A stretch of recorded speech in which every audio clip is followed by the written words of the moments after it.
Welcome back to From Corporate to Cash Flow. We're Andrea Cannon and Liz Schwab, two pharmacists navigating the process of building time and financial freedom through real estate investing and lending while working our day jobs. Navigating the journey is difficult, but our podcast guests are experts in showing us how it's done. And today we have Jennifer Breitbach. Jennifer, thanks so much for joining us. Thank you for having me. Yes, thanks so much for joining us, Jennifer. We're so excited to hear a little bit about your journey. So to start off here, I would love to hear a little bit about your background. Like, did you ever have a W-2? How did you get interested in real estate? And what are you focusing on today? Yeah, so I am prior military for 10. I was in the Army National Guard for 20 years. 10 of it I was in AGR, which means I was active duty for the Guard. And so when I retired from the Army, I didn't really know what I was going to do. So I ended up getting a job as a program manager for an engineering company. So that company designs and builds mixers. So I've basically been ops my whole career. I was an officer in the military, and then the program manager. And, I always said when I grow up, when I retire, I was going to be a realtor. So I always wanted to deal with real estate. Like I just always been interested in houses and didn't know there was another way. Right. So then when COVID hit and after COVID, looking at the stock market, I was like, my goodness, I'm just stuck here doing what everybody wants me to do in the rat race, having to work the job, building this other guy's company, doing everything for him and for everybody else and nothing for myself. And then they're making me invest in the stock market. I don't have any other choices. And I'm just doing what everybody tells me to do. And I don't like that anymore. So I was actually started researching real estate investing, and I found a couple different groups, and I ended up joining Gator with Pace, and then I joined another one, a multifamily one as well, and got a lot of mindset training through those, a lot of like underwriting training and understanding of real estate in general, terminology, everything like that. And um, so I was still working. I was in church and I said, Lord, if you can get me out of this rat race, I will build transitional housing for the less fortunate. And so that's why I wanted to come on and talk about what we're doing and where we are in that process and all of that. So Yes, I love that. That's one of my passions, by far, of anything else. So I would love to hear more about that. Is it a good time to just jump straight into that? And absolutely. Yeah, yeah, I'd sure. love to hear about it. Yeah. So my overall vision is basically a launch pad. It's transformative housing and I call it an ecosystem because it's really, I want to do co-living, but I want a place for people to be able to live more affordably so they can save, so they can work on themselves, so they can work on their own careers, on what is going to launch them. So that's why I call it a launch pad. And I call it transformative because they should come out of that housing a different person, transform. And they have to come in knowing that that's what they want, because I don't want people that are just going to live in my houses and play Nintendo and be like, okay, yeah, I'm just going to pay the minimum amount per month that I can get by with and not do anything with my life. So I'm really looking for those people that have normally they've kind of hit rock bottom and they're starting to take accountability. So rehab's the easiest one to talk about, but there's a lot of different situations. But if you think about rehab, it's usually after they get out of rehab or after they get so addiction, right? After they get out of rehab or after they get out of their they'll usually go into sober living a lot of the time. So after that, I want another place. A lot of people regress in treatment because they lose community. And that is the research that I've done. I've talked to a lot of sober living operators. I've talked to homeless shelters and different things like that. And that's what they're seeing as community is very important. So I want to be able to extend that community feel past what programs are usually in place right now, Yeah. and give them that kind of like that next level of training, hope, Yeah. everything. So So what is that like? I hear what you're saying, but what does that look like exactly, right? So if they're not just paying the cost to live there and you're trying to set them up as that launch pad, what types of, I don't want to say like services, but how is it different than any other like housing, right? So, right now I'm just trying to get the houses, Mhm. but as once I get the housing in place, basically it's things like offering and probably requiring, depending on the house, um, like weekly trainings that teach them about mindset, that teach them about goal setting, and holding each other as a community accountable for getting to the next step, right? And so that's defining your goals and defining where we want to be and working on the steps that those need to be, and every week taking one step, getting 1% better. All the things that we've learned through paces communities, through real estate, that nobody, I mean, who is taught that stuff except for when we're in these communities, right? And we should be taught that in high school. And I don't think it's right. I think that like we don't, it should just be a normal part of our lives, learning how to set our goals and achieve our goals. And a lot of time people just sit back and let life happen instead of taking charge of their own lives. And I want to teach people how to do that. I want to be able to also offer them community assistance if they're I want to be able to have resources and be able to connect them with resources that already exist and figure out where the gaps are and set up some nonprofits to support those gaps as well, to pour into them. So it's kind of evolving. And then there be also jobs and job training, and I might own some of the businesses or be partnering with businesses.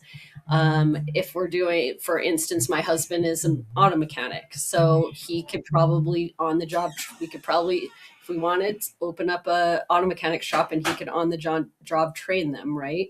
um, and we could fix cars for less for the needy, right? So like just regenerating all of the everything, right? And then same thing with rehabbing houses, right? Mhm. Teaching people how to do construction. So Yeah. those are just some ideas, but Yeah, I yeah. think this concept is super interesting because I know a lot of people like, oh, I want to help people, like I'll give them housing, which, it is housing that does help them because it's a core necessity. But I think that what the world really lacks is looking at people as a whole, right? So to your point, this isn't something that they teach you in high school. Like, sure, there are governmental programs that may help these individuals, but they can only reach so far. And so I think that we as a society really lack in the community part. And I think that's where a lot of people are failed because they don't have these resources and they don't have a community to help them. So they may have a place to live, but to your point, like you really need like a launch pad to further succeed and have someone in your corner to really help you navigate these things that maybe no one has ever even mentioned to them, right? Maybe there's a completely new concept. So I think really taking that full body picture of a human being, like really assessing and hitting their main hierarchy needs at the very bottom of like housing and like mindset. How do you manage your money? Just like the most basic things so that they can move forward. And how can we help you get jobs? I think that's such a fundamental shift of thinking of how to approach this. And I think that's so neat. And I mean, how did you come to this idea? Like, did you read about it, or is it something that you're just like, this just makes sense to me to do this? It's just church, just in the church pew. And that's what I have housed in my own home a friend and her kids and her children before. And it was difficult but very rewarding at the same time because they needed a launch pad. And so, we're like, we've done this several different ways before with people and trying to help them. And I'm just seeing this pattern of like they hit that rock bottom and the trajectory up is pretty fast and furious and steep, but they keep hitting ceilings because we have ceilings in place why people can't make more money because if they make more money, then they don't get the government assistance. So like trying to help like jump those gaps and help them over those humps quicker. And I think that has to do with being able to have a side gig and being able to, just really work on financing and saving and all those different things. And really my vision includes then we're all real estate investors. We end up getting houses that we buy, sell, or finance, and wrapping those to people. And if they want to stay in community, then they can keep the house, or they can use the house as a next level that's maybe more permanent, where they want to build their own little community there, or just buy the house for their family or something. So I really want to help with home ownership and just all of the things so people can build a foundation. Yeah, those foundations are so important. And especially in like those communities, there's a lot of landlords that won't even touch, those types of tenants. Sometimes, they maybe come with other things, not just, coming out of sober living, but maybe they have a record or something else. And so there's so many different layers to this too that I really appreciate that you're drawing attention to. I'm wondering, I know it sounds like you're kind of early in this process of moving into the direction. So where are you looking for houses? How are you looking for houses? What's the next step for you? What does this look like? And what are your goals for maybe the rest of this year? So in Montana, I am managing a house. It's like a boarding house. It's like a dorm, basically. We have 13 rooms. One is like an actual apartment. Most of them don't have kitchens or bathrooms. They share a bathroom and laundry, and there's no kitchen in the building. And so what I'm housing a lot of people out of the prison system in that house, as well as I'm seeing a lot of people coming from the reservation where they have no rental history. So helping people with no rental history, they're good employees, they're making money, it's no big deal, but they can't get a place because they have no rental history. And in fact, I housed somebody who just got his license because he was just on the reservation the whole time and he didn't have an actual ID. He didn't have, he only had his native ID, which was not easy to get his background check done. So working with people like that there's just so many blocks that we don't realize. We're sitting there going, well, why are you homeless? I don't understand. And they're like, I can't get a house. And you're like, why can't you get an apartment? You're working, and there's just blocks all over the place. And so I want to be able to build a system where I can get them over those blocks and pass those blocks a lot faster. I have like my hand in quite a few little things right now. I'm on the board of a nonprofit here in Montana called the Goose Foundation. One of my best friends lost her son to a fentanyl overdose. And I'm on that board. We applied for the opioid abatement trust grant, and we're waiting to hear back. Supposedly we're getting some money. We're not sure how much, so we're waiting to hear back on that. And we're applying for more grants through that as well. And our vision here in Butte, Montana, is to form a warm handoff center. So anybody having issues with drugs, trauma, just anything where, especially if they're homeless, it's causing homelessness. But even if it's like they're in danger of homelessness, or just not being able to move forward, I want to be able to have a resource center, and we call it like a warm handoff center, where when they walk through the door, they never have to walk through another door alone. Because a lot of the time it's like, oh, okay, well, you need this resource, go to this place, and then you got to go to this place. And then, so we want to have help for people where we can bring the resources to them, or or take them to the resources. So because it's so hard to walk through one door alone, let alone all these other offices and navigate and not know what questions to ask or any of that. So that's all happening. And then on top of that, I through a interesting real estate investment, I acquired property in Chicago, and I have two homes in Chicago on the West End, which is in kind of a bad area, but there's a lot of rehab going on there. And so I'm working on a plan. The rehabs are actually more expensive than we thought. Go figure, right? So I'm working on a plan to try to launch housing there and maybe get some nonprofit money, some money for that project on top of the stuff that we're the loans that we're able to get. And so that we can transform those two houses into one of these type of houses. And we're looking at what's the gap there right now, what's needed, and really working on that. And on top of that, I'm working on rental arbitrage working on a new partnership for rental arbitrage in Chicago for veterans. And so, yeah, just I'm really like looking at where can I provide value to people that are already doing it, and how can we work together to create these communities. And there's a lot of people out there with a very similar goal. And so just I've been working on connecting with those people. I connected with March Larkin from Owners Club, and we're working on some stuff as well. And so I have a few of my few ladies that we are all working together to create these housing in different areas. There's one possibly in Orlando that we're going to be working on that's a little bit different model.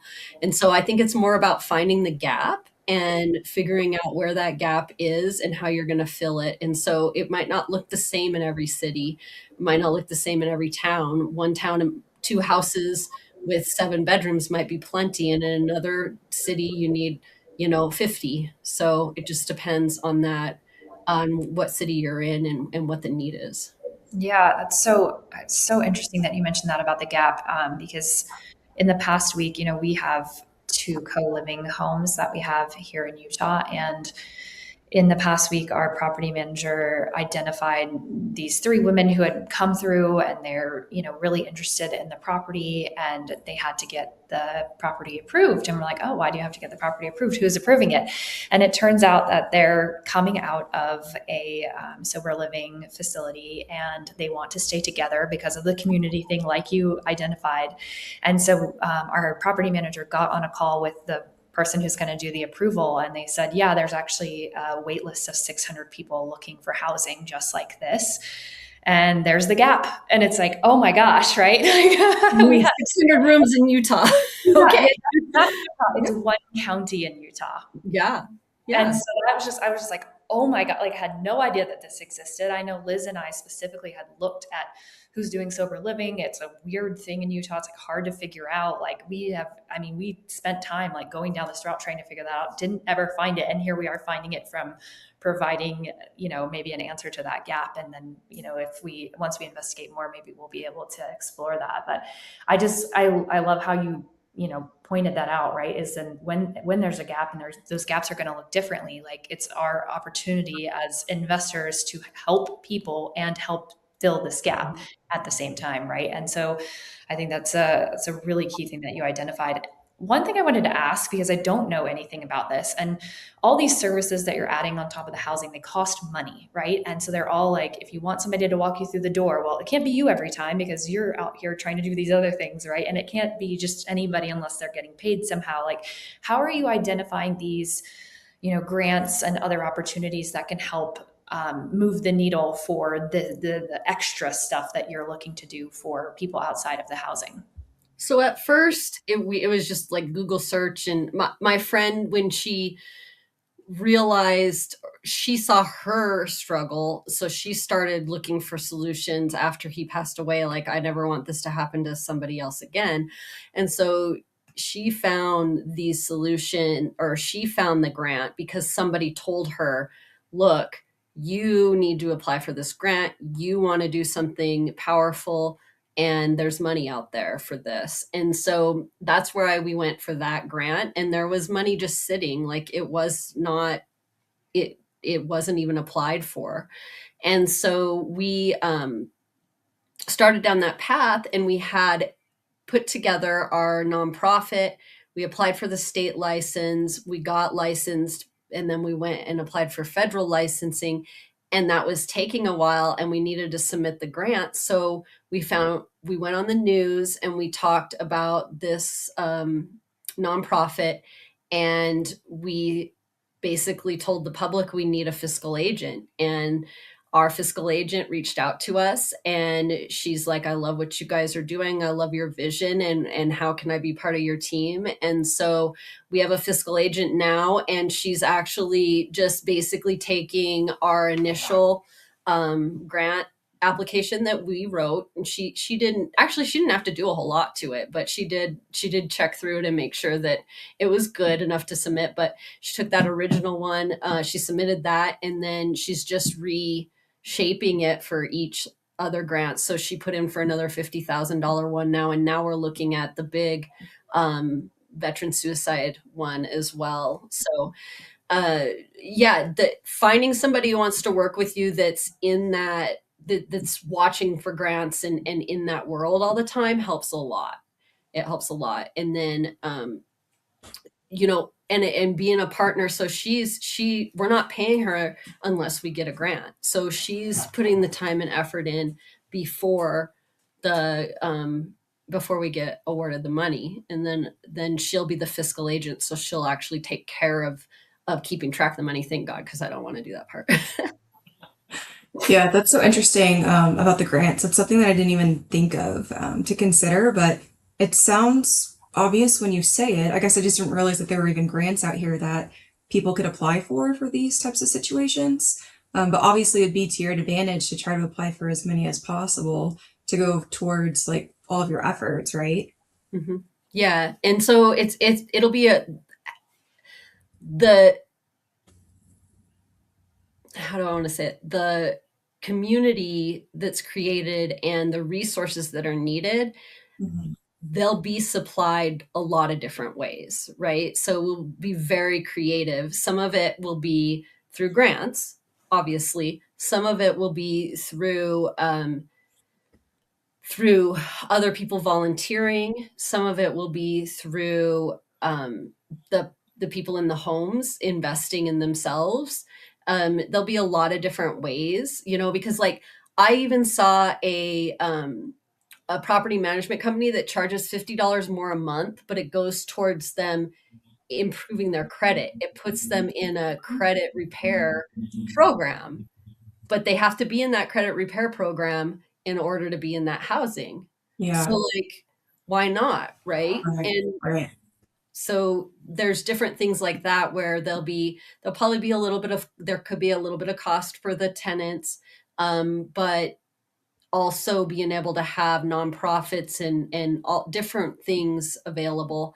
And there's a lot of people that want to just give their time and help mentor people. So I'll be having like guests come in and speak and just different things like that. So Yeah, absolutely. And the credit repair is such an excellent idea. I think it's something that many people maybe wouldn't even think about until you actually needed credit, right? And you're like, oh, my credit's trash. How do I fix this? So I think that's great to be like, no, you just auto sign up, like you have to pay for it, but like we're going to help you fix this while you're here. So I like yeah. that a lot. Yeah, And so then they can get into housing with good credit and with rental history, all of that. Easy. Mhm. Yeah, you can, there's a lot of things that you can clear up, if you get someone under the same housing, under the same roof, you have the same mentorship. So I think that's excellent how many things that you can address. So I like that. The other thing I wanted to ask about was just like anything you've really learned throughout your process. So like let's say with your different communities that you're trying to build, right? So let's think about your journey and like when you first started and where you are today. Is there anything that you wish that you would have known when you first started that you now know? Yes, absolutely. And it's less about the actual communities and that actual thing than and more about myself. Um, So what I've been trying to help people with, which will translate, but in Owners Club and in some other mentorships, I've been trying to help people with learning about themselves. You can't help somebody else if you don't know where you are and where you need to be. And so that's really been my journey this last year, is a lot more self-discovery. I've been I've been encouraging people to take their CliftonStrengths. And so I did a Zoom. We had 50 people on, where Rosie Noel came on and she talked about CliftonStrengths. And so I've been encouraging people, and I like to tell them it's kind of scary because you don't necessarily want to know what you're bad at, and it's going to tell you, right? But it's empowering. Actually, everybody who's taken it, they're like, oh my god, you feel like a weight lifted off your shoulders, because you're like, this is me.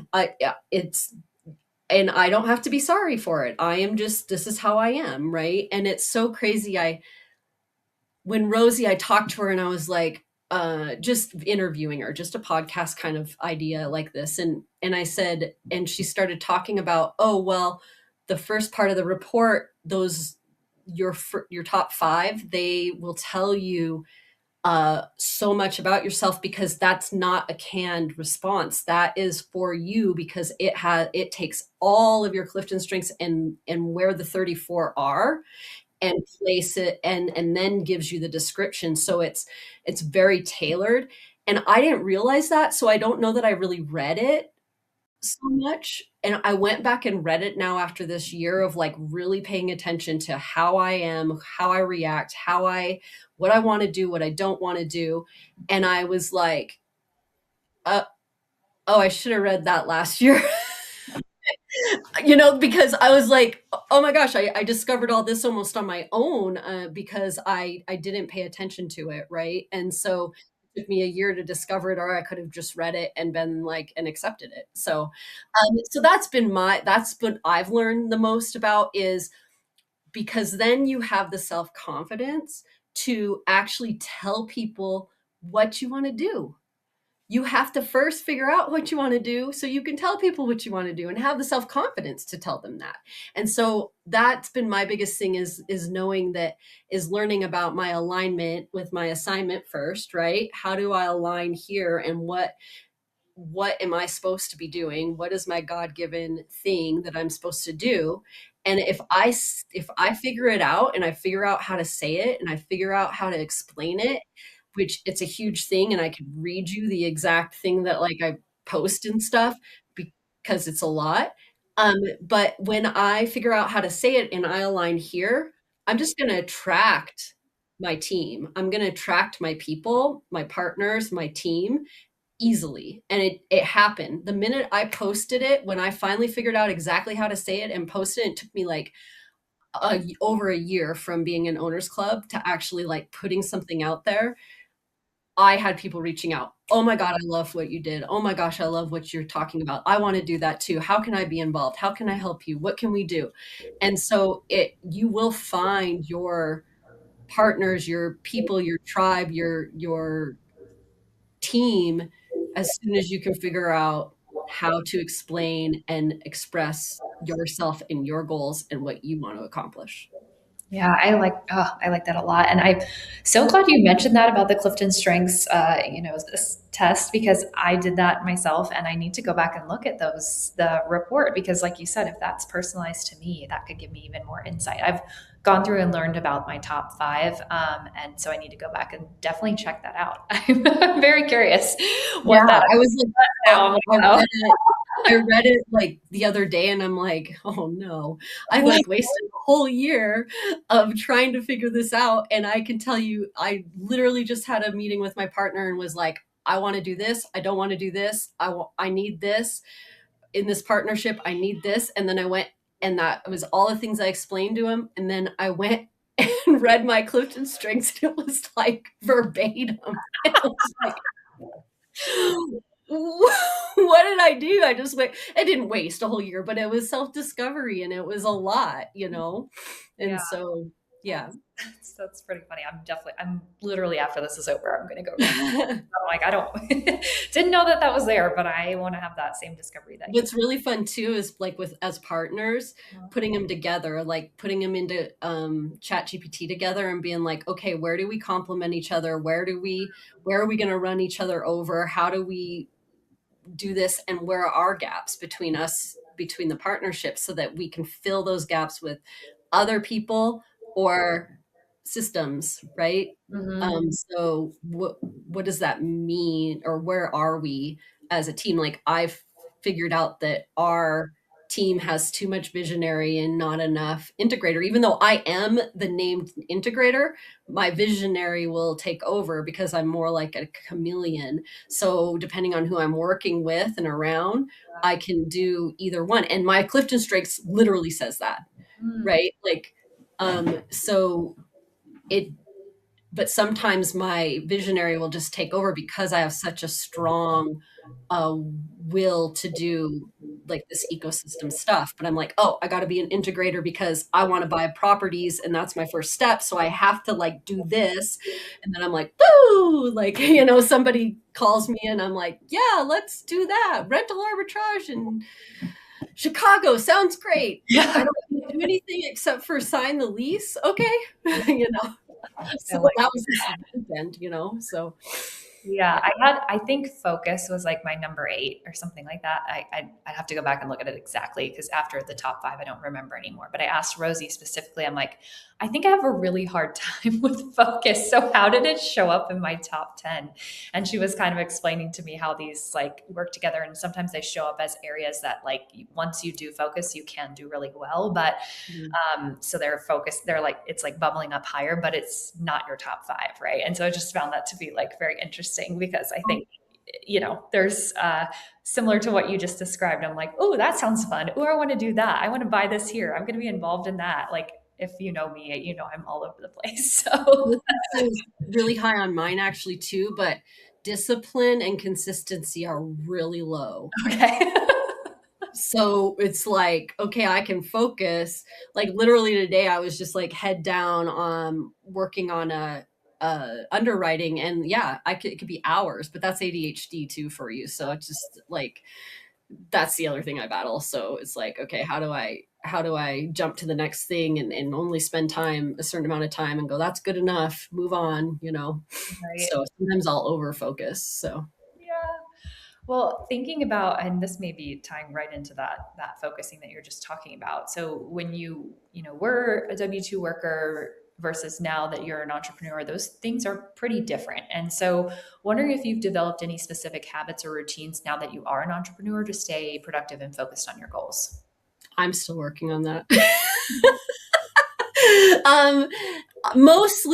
Mainly what the main thing that I've been focusing on right this minute is getting up and doing things for myself first thing in the morning. So breath work, journaling, maybe a little housework. I'm working on it. It's a work in progress, but just trying to make it so that the rest of my day will go so much smoother if I can sit down with myself and take care of myself first. And so that's kind of the thing. That's the main thing that I'm working on right now. Other than that, like I use, trackers and like I use ClickUp and things like that to track tasks that are due. And my brain just goes 50 miles an hour and I just try to get it all done in one day and write a list and do the next thing. So Okay, I like the morning thing, where you kind of take some time in the morning. Our previous podcast guest just said this too, and I've been thinking about it because I have a really bad habit of waiting to the last minute to get out of bed and going straight to my laptop and just like going straight to work because I have like 5 seconds between the time I get up and need to start working, and it really just like makes me super rushed, and I don't really like the way it makes me feel. So maybe I should try integrating, I don't know, getting up earlier and doing some of these things that you were talking about before you kind of jump into the day. So maybe I'll integrate that. Not everyone has it figured out. So yeah, have a cup of thank you coffee for with that. yourself and just hang out, and check your calendar. Like what will happen to me is I won't check my calendar and then something will pop up and I'm like, oh crap, I have that meeting and I didn't remember. And then I only have an hour to prepare for it or whatever it might be, which has happened to me. And I'm like, oh no, this is kind of a big meeting and I only have an hour. Yeah, exactly. And then I'll get it done because I have ADHD and that's what we do. We're super women, superpowers, right? It's perfect for you. Yeah. And then the meeting goes so well that I'm like, well, I'm never getting ready too far ahead ever. Yeah, I was gonna say you're never gonna change because it's just it's a vicious cycle where you just keep doing well and you're like, well, it's fine, so we'll keep doing it. Yeah. So, but even just that checking the calendar, getting I've listened to a lot of books. These ones are the ones that I have on my shelf that I have not read, but I've listened to probably. And I really love there's one that talks about like your three things you're going to get done in a day, and the day before you should write them down, and you write down those three things and you circle the one that is non-negotiable, and you literally do that first thing the next day. I haven't been doing it as well lately, but those are the things I'm trying to structure around so that like at the end of the day, I have a reminder to audit my calendar, take a look at what I accomplished, what I didn't accomplish, and try to audit that so that I can learn later, right? And so I'm working on calendar series stuff. I'm working on all of that, but my ADHD is a little bit crazy, so it doesn't always go well. But that's okay. It's a work in progress along with everyone else, so it's totally fine. And then, so I wanted to ask you a question about kind of like a financial independence journey. So I know we talked about the need to really help all individuals with all different aspects, right? And of course, finances are super important as well. People need to know how to manage their finances, how to plan for their future. So my question to you is, if you were to give someone about 30 seconds of advice, if they're new to their financial freedom journey, so maybe those individuals that are coming out of the sober living into your housing, what type of advice would you give them? So for somebody coming out of like sober living into my housing, I would give them the advice that's more like, what's his name? Dave Ramsey, right? Because that's where they're at in life, right? They need to save up. They need to get a foundation. But then if I'm going to give advice to like you ladies, it's different. And so for like coming out of a W-2, I would say my advice actually is don't rush it. I probably rushed it too fast, and it's difficult now when a deal doesn't close. That's tough on my pocketbook, right? So for me, people that are in W-2s, see if you can figure out how to. And I exited slowly, but maybe still not slow enough. So see how you can figure out how to exit in a way that is not super stressful on your pocketbook, because you have that job that is making you stable. And when you're not stable, just like when people come into the houses and they're not stable, it messes with your head and then you have a hard time moving forward. And so for me is like holding on to that stability until like there's just there's just no choice but to let it go, because that active income is just so important. And so having a backup for active income, going part-time. I went part-time for a while and that worked out pretty well. But eventually I was just like, I can't do both. I can't sustain this. And so I did, I quit my job, and some months it's great and other months it's scary, because that's just part of being an entrepreneur. So that's what I would say is get your foundation in whichever way that is. That's important. Yeah, that makes sense. Obviously, you want to cater the advice to where you are at what stage in life, right? Because to your point, you wouldn't give the same type of advice to different individuals in different parts of their journey. So I like that. And I understand what you're saying. A lot of investors don't really love Dave Ramsey just because a lot of the things that he says maybe goes against some of the investor lines of thoughts of process, right? But I can definitely understand how this would be like the fundamental base bone or the building blocks for many individuals who are just starting to learn about finances. So completely relate to that. And then to your point, how you need to be stable before you jump ship. Yes, 100% agree with that. I know lots of other people may have different personalities or perspectives and may work for them, may not. But I also like the idea of going part-time to maybe like test the waters a little bit just to see.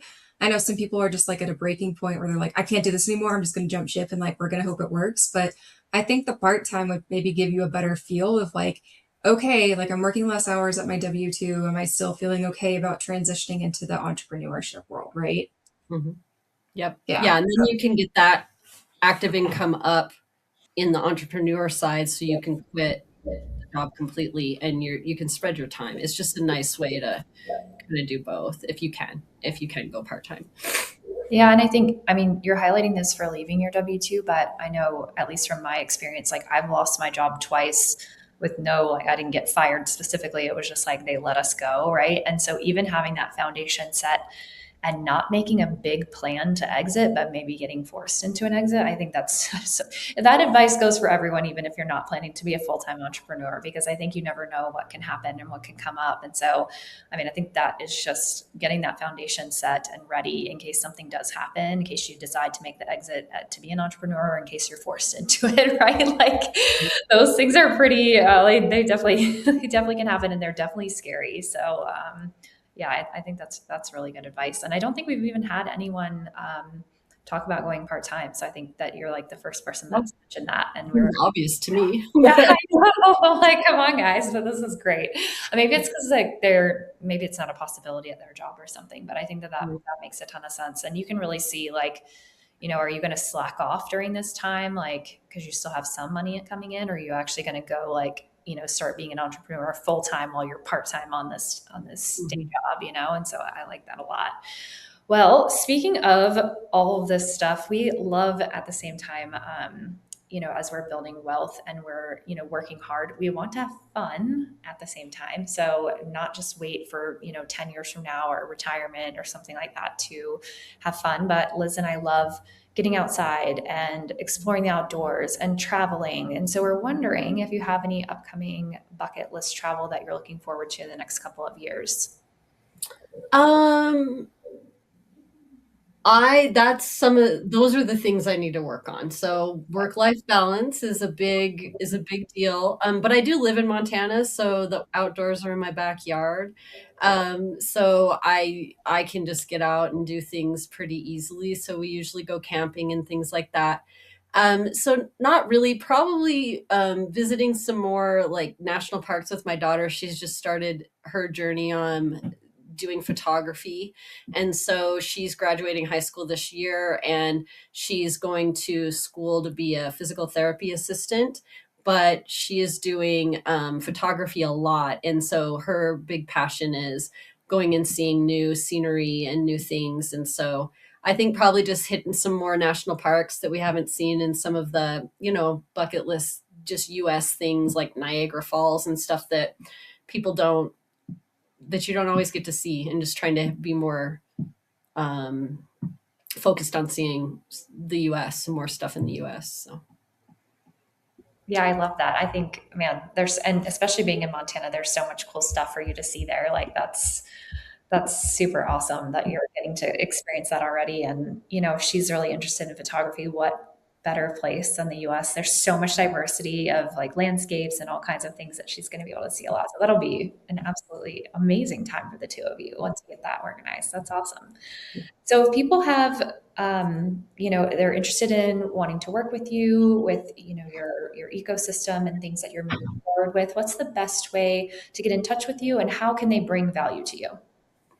So I do have a website, jenniferbrightbach.com. I'm on Instagram at, I think it's the Jen. I think I gave you guys up my handles, hopefully, or if not, I can give them to you. But at the Jen Breitbach. And then I'm on Facebook. I have actually my personal Facebook and a business one that's Jennifer Breitbach or Jen Breitbach. There's not a lot of people with the last name Breitbach, so it's not super hard to find me. So yeah, any of those ways works really well. That's awesome. And is there anything in particular that you're hoping that people could bring, like housing, houses? Are you looking for wholesalers, bird dogs, none of the above, capital, all the things? So I have on my website, you can see we have some office hours. I have Mondays are bird dog office hours. Tuesdays are just co-living in general discussions. I will be starting a Wednesday, which will be more of the ecosystem talk.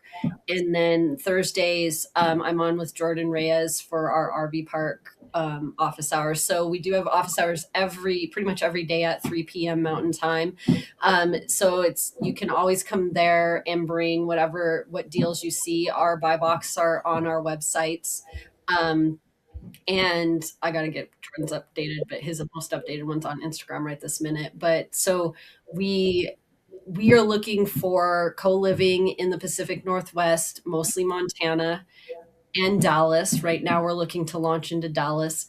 I have some submarkets of possibly Wisconsin, Michigan that I just started looking into with this new partner that I was talking about. And then we've got Chicago and Atlanta, some of the other submarkets, and then like Houston and San Antonio. So those are places that if like a really great deal came along, I would swoop it up.